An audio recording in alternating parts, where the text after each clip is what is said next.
Welcome to the Great Detectives of Old Time Radio. From Boise, Idaho, this is your host, Adam Graham. If you have to me, box 13 at greatdetectives.net. Follow us on Twitter at Radio Detectives and become one of our friends on Facebook, facebook.com/Radio Detectives. As you're making your travel plans for the new year, remember JohnnyDollarAir.com. JohnnyDollarAir.com is a Priceline affiliate, so you get all of the benefits of going through Priceline.com, such as being able to name your price on hotels, rental cars, and airline tickets at no additional cost to you. But part of your purchase price goes to support the Great Detectives of Old Time Radio. So remember, when you get ready for that vacation or trip, check JohnnyDollarAir.com first. All right, now it's time for today's episode of Yours Truly, Johnny Dollar. The original air date, April the 2nd of 1961, and this is The Wrong Sign Matter. Johnny Dollar. Harvey Tilson, Mr. Dollar. Tilson? Yes, sir. Tri Mutual Insurance Company. Yes? I hold down the office here in Uniontown, Pennsylvania. Oh, I see. Well, what can I do for you, Mr. Tilson? Well, if you're free, I wish you'd come on down here. Oh, what's the problem? I want to be sure we don't pay out a lot of insurance to the wrong person. What kind? Straight life. Well, how much, Mr. Tilson? $1,200,000. What? $1,200,000. Can you take it on? Sure can.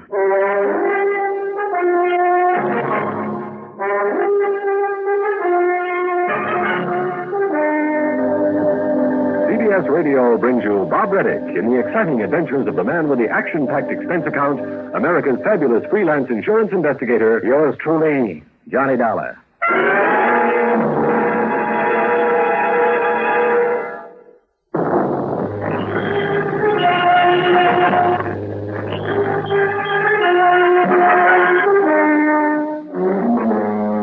Expense account submitted by Special Investigator Johnny Dollar to the Tri Mutual Insurance Company Limited, Uniontown office. Following is an account of expenses incurred during my investigation of the wrong sign matter.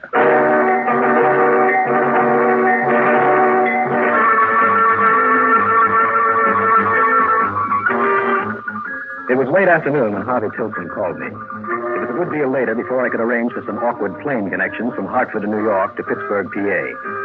Plane fare is item one, $29.40. Because of a long stopover in New York, it was dawn by the time we hit the landing strip at the greater Pittsburgh airport. Item two is $1.70 for some early breakfast. And item three is the usual $50 deposit on a rental car. I took my time driving the 45 miles down Route 5 to Uniontown. And there I found that Tilson's office is in the Fayette Title and Trust Building, which also houses radio station WMBS. By way of killing time until Harvey got into his office, I talked to some of the boys there at WMBS, including Bill Freeze of the News Bureau. Anything in my line ever happened around these parts, Bill? Like maybe Mrs. John Stacy Minett's death wasn't so natural after all? Well, now, what does that mean? Oh, come on now, Dollar. Why else would Harv Tilson send for somebody like you? What, are you saying that she was murdered? Well, wouldn't you murder an old dame like that for $1 million insurance? I mean, if you could make sure they'd never be able to pin it on you, wouldn't you? Well, now, Bill... Well, I mean, I don't mean you, Dollar. No, thanks. Just whom do you mean? I mean that new secretary, that Danny Pringle. Mrs. Miner's secretary? Yeah, Danny Pringle. Handled her correspondence, her investments, her stocks and bonds, paid her bills, that sort of thing. He was the only person, Dollar, who could possibly know everything, and I do mean everything, about all her affairs. And Danny Pringle? Yeah, and if he didn't somehow persuade her, force her to change her will at the last minute and leave everything to him, I'll eat my shirt, initials and all. You, know this Pringle pretty well? Well, I know all I need to about him, put it that way. But you have no proof that he killed Mrs. Miner. Proof? No, but figure it out, Dollar. Why would a smart cookie like him tie up with a decrepit old dowager like her in the first place? Now, he's not one of these la-di-da male secretary types, if you know what I mean, believe me. Well, maybe she paid him well. Her? I mean, she? Don't kid yourself. She was so tight-fisted. Why, do you know that her niece, Dora Minot, that's her only living relative, that Dora's had to play housekeeper and nurse and everything else for the old lady all these years, and for nothing? And all because it saved the old lady a few bucks not having to hire a nurse? And Mrs. Minor has left Dora nothing? Not according to this new will they found. Everything, Dollar, and most of it's the insurance. Everything goes to Danny Pringle. And you think he killed her for it, huh? And to keep it from going to Dora, who really deserves it. Oh, Bill. Yeah. 2 minutes. Yeah, right. Thanks, Rod. Now, Bill, tell me, what is your beef against Danny Pringle? You really want to know? Yes. Nothing. Nothing at all. It's just that, well, if he gets away with this, if he gets all that money, well, it's wrong, that's all. That's all, huh? Well, what do you mean by that? Anything else to tell me about this thing, Lynn? Yeah, plenty. But I just got to do a news broadcast. I'm on the air in just a minute. Yeah, sure. Don't let me keep you. Yeah, listen now. After you've seen Herb Tilson, well, maybe you want to talk some more about this, huh? Yeah. Maybe I will.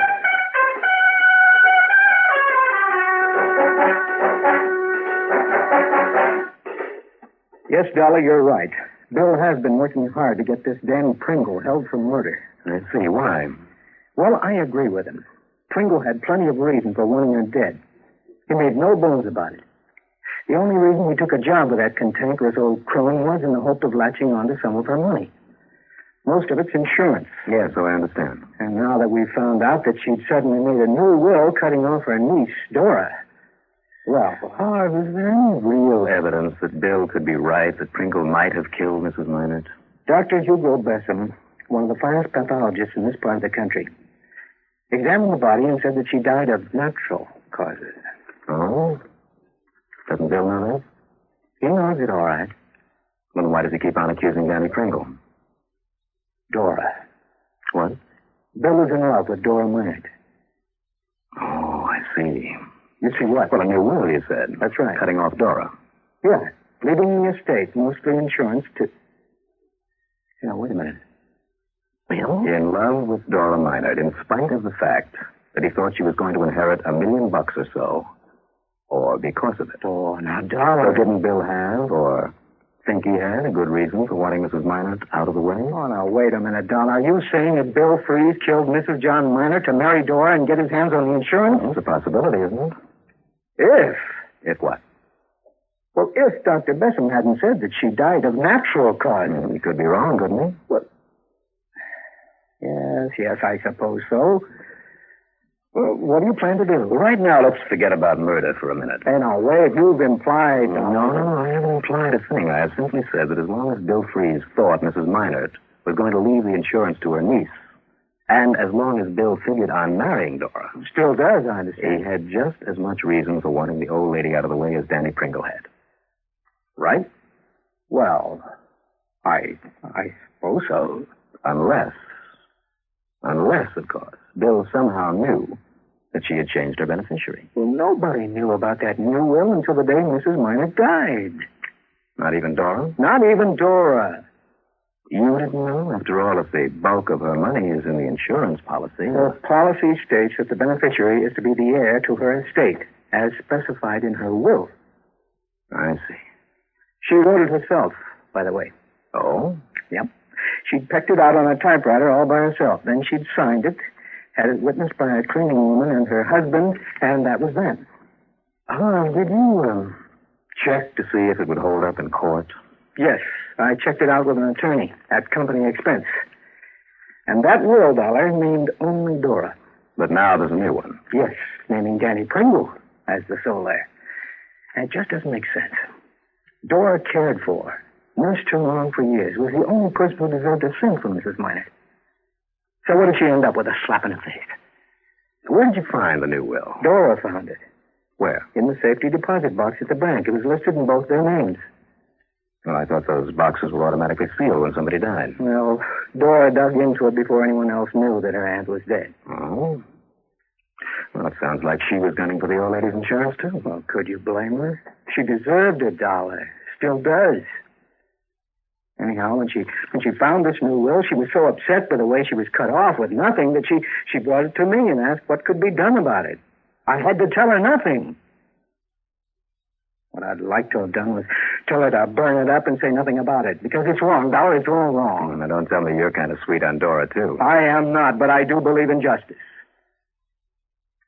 Don't you see? Unless this new will is a phony, a forgery, and it isn't, Danny Pringle's going to walk off with over $1 million that ought to go to Dora. Unless that new will is a phony. Where is it, Harv? In the hands of an attorney appointed by the court to handle the estate. But when she brought it here to show me, I made a quick photostat. Like to see it? Yes, I certainly would. All right. Here. And here's a stat of the earlier will. Mm-hmm. Yes. Pretty lousy typing job, both of them. I told you, she pecked them out herself. And her fingers were all cramped up with arthritis these past few years. But you can see the typing is the same, including the same repeated errors. It's funny she didn't let Pringle type out this later one for her. After all, that was his job. And as long as she was leaving everything to him... Well, apparently, for some reason or other, she wanted to keep it from him. At least he claimed he had no inkling she was leaving him everything. Well, that doesn't seem likely, does it? Well, who knows with an eccentric old biddy like her. The point is she made out both wills herself. You see the signatures? Not only hers, but the witnesses match perfectly on both documents. That's so? Well, there's witnesses. Marjorie Durkin, John Durkin. Marjorie came in to do the heavy cleaning for her once a week. Not much good, but after all, Mrs. Minard only paid her $2 or $3 a day. Did you ask her if she has any idea why Mrs. Minard made this change? It's the first thing I thought of, Dollar. But I found out that the Durkins died about a month ago. Hit and run, going home one night. Oh, hit and run, huh? When was that, Harv? November 7th. Mm-hmm. I see. What? Well, it was only a couple of days after this new will was made. It's funny. Well, it's certainly nothing to get suspicious about. Isn't it? Is it? Well, hit and run, you said. That's right. And with them out of the way, nobody can prove they didn't witness a second will. Oh, look, if one of these was a phony, this last one, but... Yeah, but look at them, and the police agree. Not only the signatures, but even the sloppy typing. Well, typing wouldn't be hard to imitate, provided the same machine was used. And Harv, tell me this. Yeah. Dora. Yeah. Did she by any chance kind of go for this Danny Pringle? She did not. Those two hated each other. And I told you that she and Bill Freeze are practically engaged. All right, then tell me this. What? Is Dora broken up over the death of her aunt? She is not. She isn't? Now, don't get me wrong, Dollar. She's a nice girl. She started out nursing Mrs. Minard out of pity for her. Started out? Yeah. And then when the old crow wouldn't let her go, became more demanding, more abusive. Well, I'm sure that Dora would be the first to admit she stayed on in the hope of some reward when Mrs. Minard died. She'd been told about the first will. But she didn't know about the new one? Not until she opened that safe deposit box. Anything else, Harv? That's the whole story. Okay. I guess you're right. There's something very fishy about this whole thing. There certainly is. And with over $1 million involved... Maybe this last will is a phony. I don't see how it possibly could be. But if it isn't, if Mrs. Minard was murdered... In spite of what Dr. Besson said? Well, it kind of looks as though I have 3 people to work on, doesn't it? Danny Pringle, Bill Freeze, and Dora Minard.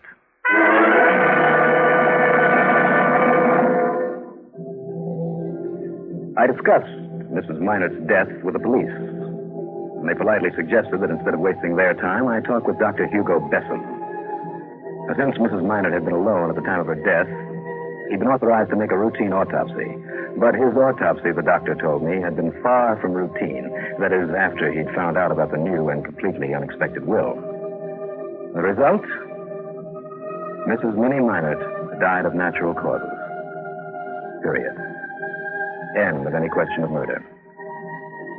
I drove my rental car over to the Minard home, a big old place just off the north end of Bailey Avenue. Fortunately, the only one there when I arrived was Dora Minard, the niece. She was in her late 20s, I'd say. Tall, good-looking blonde. Please forgive the dirty apron, Mr. Dollar. That's quite all right. I've been trying to get things straightened out around this old barn now that Aunt Minnie's gone. And do you know something? I've been poking around rooms I've never been in before. Well, I thought you'd been taking care of Mrs. Minard for some years, Dora. Oh, I have. In the mistaken belief there'd be some recompense for all the... All the what? Oh, I shouldn't talk about it, Mr. Dollar. I mean, the way I've been thinking. And please don't ask me to talk about Mr. Daniel Pringle. Well, why not? I'd rather have him tell you how he arranged to have me cut off from her estate. Where is he? Oh, he's around. Just went out to get some cigarettes. And he'll stay around, too, until things are all settled, just to make sure I don't walk off with something he doesn't want to give me, out of the goodness of his heart. As though he had a heart. Now, tell me this. Please, I don't want to talk about it. Didn't you ask me how come I haven't seen some of the rooms in this house before? Did I? Look at these keys. A different lock on every room in the house. And she kept these tied to her waist. Kept them under the pillow at night. But you had a key to the safe deposit box. Only because she didn't trust Danny Pringle. And somebody had to be able to go and check on her stock certificates and things. I found the new will folded up in a stock certificate. So that's how it got in the safe deposit box. What? Where was the first will kept? Oh, I think in a file here in this room. I see. Mr. Pringle produced it to show the date when the police were here. Do you want to look for it? Is this her typewriter? Oh, no, that's Mr. Pringle's. And if he comes back and finds that I've unlocked the door to this room of his, maybe we'd better leave now. Well, then you don't use this machine. Never. He'd have a fit. Besides, this is the first time I've been in here. And isn't this room a mess? But Mrs. Minert could get in. Oh, yes. She told me that she wrote her will on this machine. I mean, the first one that was to leave me everything. But why she had to go and write another, and only after she knew that she was going to die. Perhaps I could tell you why, Dora. Mr. Pringle. What business have you here in my room? Who is this man? Get out of here, both of you. You afraid we might find something incriminating, Pringle? Incriminating? Don't be absurd. Who are you? Johnny Dollar, special investigator for the insurance company. Oh? Here are my credentials. Oh. Oh, I see. Now, of course, I can get a search warrant if necessary. Not at all necessary, Mr. Dollar. Of course not. Now, then you don't mind if I look around. Not at all. Please help yourself. I'm afraid things aren't a bit of a mess, though. I never was too good at filing and that sort of thing. You were going to tell me why Mrs. Minert suddenly decided to leave everything to you. Was I? Well, it was entirely unexpected, I must say. I'll bet it was. Now, Dora. But go ahead, tell him. I'd like to hear it, too. Well, it's really quite simple, Mr. Dollar. I took this job to get what I could out of the old girl. I thought she was richer than she was. I have a certain amount of, well, charm for people like her. It's worked before, and I thought... It has, huh? Yes, it has. And I thought it might work with her. You rotten But skunk. it didn't. Nothing could charm that eccentric old crackpot, so I planned to leave her. But then came this last illness, and she became such a pathetic person that, well, out of sheer pity for her, I relented. More than that, I repented. Mr. Dollar, that's the biggest... Just wait now, Dora. I believe Mrs. Minot realized how I'd changed in my feelings toward her, that she appreciated it, and that she took this way to show her appreciation. Mr. Dollar, that's a lie. Now, Dora, You know it is, Pringle. can you prove that? Isn't her new will that you found that I didn't even know about, isn't that proof that I'm telling the truth? Oh, Tell me just one thing, Pringle. Certainly. Could anyone else have used this typewriter of yours? And I'm assuming it's the one used to write those wills. I'm certain that she used my machine, Mr. Dollar. Could anyone else have used it? No. No one else could possibly have come in here. No one else could have used this typewriter except Mrs. Minot, of course, and myself. You're absolutely sure of that? Yes. And the police examination showed that both wills were typed on it. Therefore, only she could have written the new one. Wrong. What? I saw those wills, the same typographical errors. Well, naturally. The same signatures, exactly the same. I held the photostatic copies up to the light, one on top of the other. The signatures matched perfectly, both of them. Of course. Of course not, Pringle. What are you talking about? It's impossible for anyone to write a signature, even his own name, write it twice exactly the same. Mr. Dollar. Utterly impossible. Well, you're wrong. You must be Well, wrong. try it. Here. Try it. Now, listen. Not here. even your own name. Now, look here. So you wrote a new will naming you as the sole beneficiary. You traced the signatures, both of them. Well, you don't know what you're Then talking you about. realized that you'd have to get rid of the witnesses. To the first will, John and Marjorie Durkin, so they couldn't deny having signed the second one. Hit and run, huh? I'll bet you ran after you killed them. Yes. Yes, I did. Mr. Dollar, But you'll never live to tell it. Oh, put that gun down. Over there beside him, Dora. Now, come on, Pringle. You don't think I'd come here alone, do you, without the police? What? All right, Sergeant. Here he is for you. Police? No, that's right, Pringle. what police? What are you talking about? Well, it's the oldest gag in the world, Dora. But amateurs still fall for it.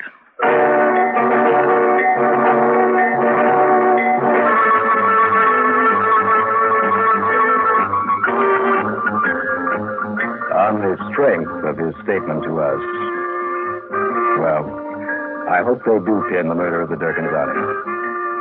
As for that second will, it can't be genuine, simply because of those two sets of absolutely identical signatures. Expense account total, including the fare back to Hartford, $129.30. Yours truly, Johnny Dollar.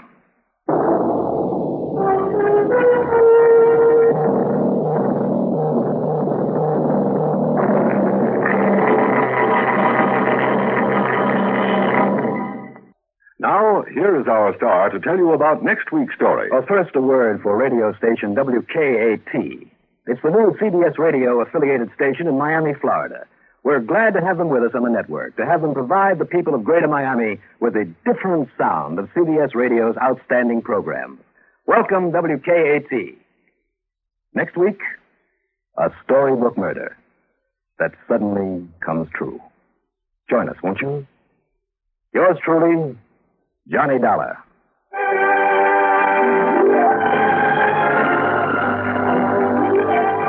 Yours truly, Johnny Dollar, starring Bob Reddick, is written by Jack Johnstone, produced and directed by Bruno Zerato Jr.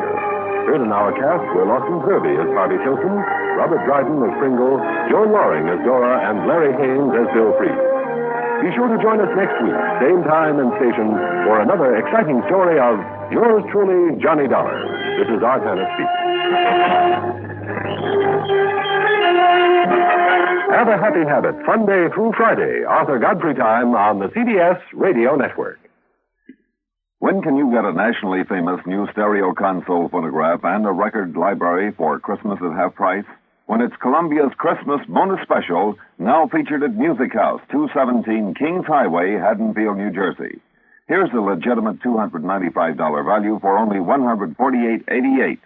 You get a famous Columbia stereo console phonograph with 4-speed stereo record changer, long-life diamond needle, famous Columbia CD cartridge, and 6 great speakers in a luxurious decorator-style cabinet.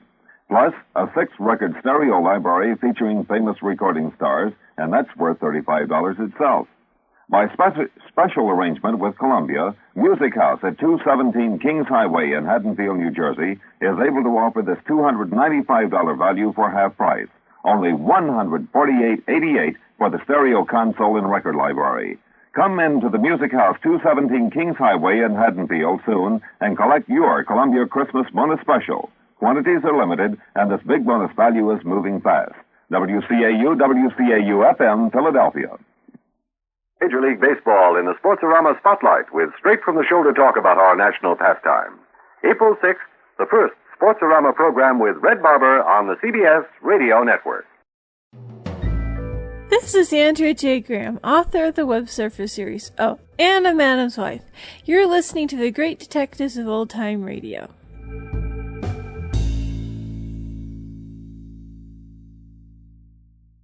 Welcome back. Johnny did a very clever job of explaining how Danny forged the will. And then he went on to explain how Danny got the will into the safe deposit box that only Dora and the aunt could offer by, actually, I don't think he did. Prestidigitation, that's kind of a big hole in this whole plot. And it is the risk of writing stories this short. And I went ahead and after the episode, I read through John Abbott's the Who is Johnny Dollar Matter Volume 3 to see if somehow I missed it, but it does not appear that I did. But since he admitted to it, and hopefully, maybe in court he'll explain how he did the whole making it appear inside the safe thing. But at any rate, Johnny collected his expense account, so there's that.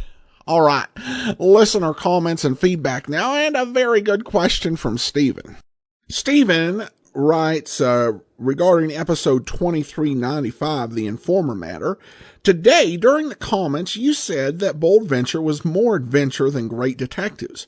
How do you distinguish between Slade Shannon, Pat Novak, Pete Kelly, Rocky Fortune, Rocky Jordan, and Randy Stone? To me, they are similar in that they're non-detective status while solving mysteries. Obviously, you get to choose which programs to podcast, and I'm not criticizing. You do a great job, but I did wonder what criteria you use to determine a great detective. Well, that's a good question, and since I'm the only one determining it, there will always be a little bit of arbitrariness in the decisions. But what I tend to look for, I don't think that it's sufficient to say that it's just about somebody who solves mysteries. For example, you could take a look at Superman or Tarzan, Little Orphan Annie, or Lum and Abner as non-detectives who on occasion solve mysteries. And with those who are an adventure, there's usually a mystery all the time. It's a mystery to them. It's no mystery at all to the audience, usually, in the adventure stories. What entertains us in the adventure stories is the process of the adventure, the fights, the suspense over what will happen to our heroes. The mystery provides us as listeners no entertainment value at all, because we already know what happens. And what is supposed to entertain us is the process of getting there. In some cases, if it's not written well, you can actually become frustrated with the protagonist. It's like, come on, I've known this for the last 7 episodes. Why can't you figure this out? So in a series where we don't have an explicit detective in the lead, I'm going to expect that there's a mystery involved and that it's a mystery that the audience can ponder and discover right along with the detective. Usually. Again, there are exceptions, particularly on Nightbeat and Boston Blackie, though not nearly as many as you might think. Boston Blackie, in many episodes, there can be some that are probably more adventures than detective stories, so I think there are more that fit under detective stories, but there are some that are the inverted mystery, where we know how it was done, and the question is, how are these people going to be brought to justice? How can Blackie do it? And so there's that sort of battle of wits. It's most famously played out in Columbo, and by no means is Boston Blackie as good as Columbo. But he's got a mystery to solve most weeks, and our entertainment as the audience is seeing him do it. With Bold Venture, I recognize some of the plots that were used on detective programs, and many of them were actually changed to explicitly play down the mystery element, reveal who the bad guy is, and a lot of their plot already. So we're just waiting for Slade and Sailor to save the day. And of course, I mean, no disrespect at all to Bold Venture. It's wonderful to hear Bacall and Bogart working together, and of course, Jester Hairston providing those great calypso songs. But it doesn't quite fit in the great detectives of old-time radio. I had thought several times about doing an adventure old-time radio podcast featuring the adult adventure programs. But once you get past Bold Venture and Voyage of the Scarlet Queen, and the Scarlet Pimpernel, and maybe Horatio Hornblower, there's not a whole lot to do, certainly not on the scale of great detectives. So I hope that answers your question, Stephen. Thanks so much for commenting over on Facebook. All right, that will do it for today. Join us back here tomorrow for Dragnet. Next Friday, another episode of yours truly, Johnny Dollar. In the meantime, send your comments to box13 at greatdetectives.net. Follow us on Twitter at Radio Detectives and become one of our friends on Facebook, facebook.com/Radio Detectives. From Boise, Idaho, this is your host, Adam Graham, signing off.